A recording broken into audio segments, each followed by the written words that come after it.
anything that grabbed you from what you heard or from what he said?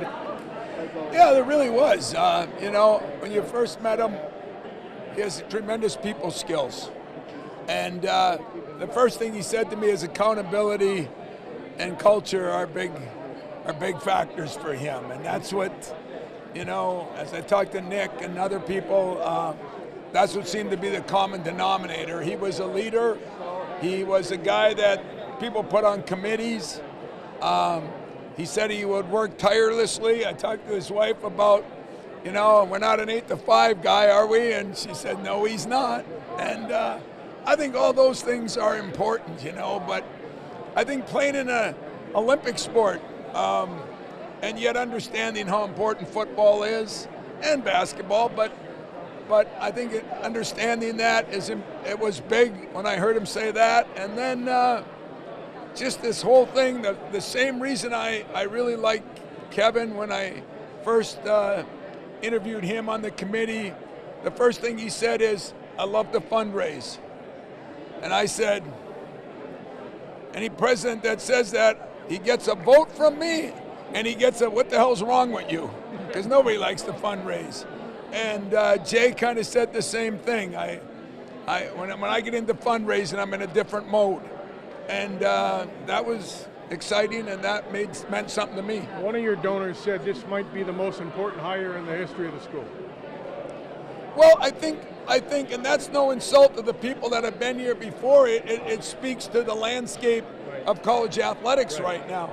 And I would say that's true, because someday they're going to hire a new basketball coach, a new football coach, a new volleyball coach. I mean, time goes on.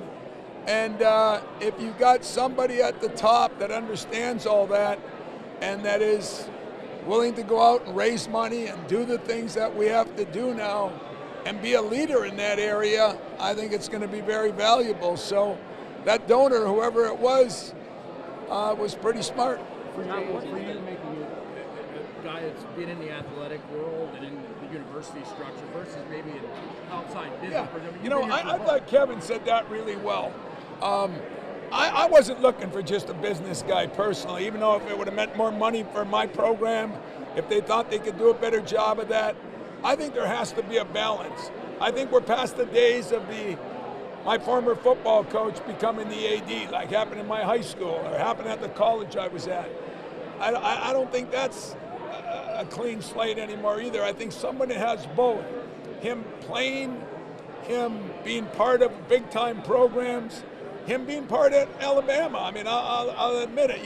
You all know I love Nick, and I think that being in a program that has been the elite, I think 6 championships in 9 years, whatever it was, that's important. They built a good basketball program there, but also their golf and their soccer. They've got other good programs there. And I think the commissioner, Jim Phillips, I have great respect for Jim Phillips. And when he called me and he says, you hit a home run. And that meant something to me. All we can do is go by the people that knew him better. He's saying that I don't know this place, but I say at the same time, I don't know him totally either. All I can go is the people I communicated with and your own gut check, But I think gut checks are important. And that first night I met him, first impression was a great impression.